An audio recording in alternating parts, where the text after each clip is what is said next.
Nasa humigit kumulang 30,000 Pilipino migrant workers ang nakadeploy ngayon sa Israel.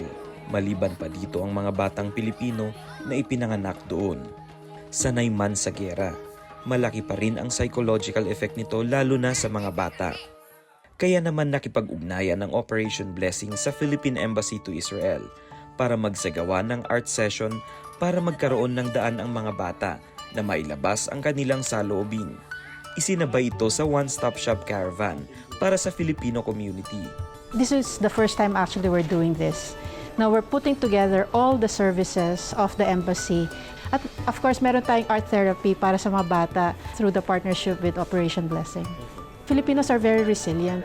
No? Many of them have been here for many years. They've been through several wars, but they're still here. Pero syempre, dahil compounded na yan ng several years ng gera, tapos lalo na dun sa Iran, meron ka pa rin, may nakikita pa rin kaming pangangailangan na to offer services sa psychosocial well-being, hindi lang ng matatanda, pati yung mga bata, yung mga anak ng mga Pilipino dito. Yung ginawa natin ngayon ay isang paraan para ma-release nila yung mga pakiramdam na ito na hindi naman napapag-usapan, no? Maybe hindi napapag-usapan or hindi na-verbalize, but through their drawings and their paintings, lumalabas yung mga ganitong pakiramdam. Maliban sa ginawang art sessions para sa mga bata, meron ding ongoing long-term projects ngayon ng Operation Blessing, kagaya ng pagre-renovate ng isang community center sa isang komunidad malapit sa Gaza, habang unti-unting nagbabalikan ang mga residente.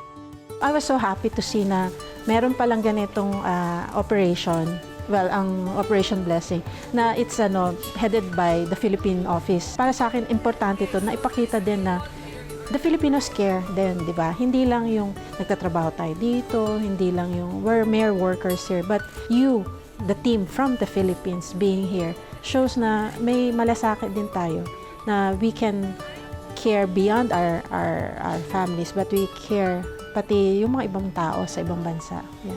So it's a very good experience for me.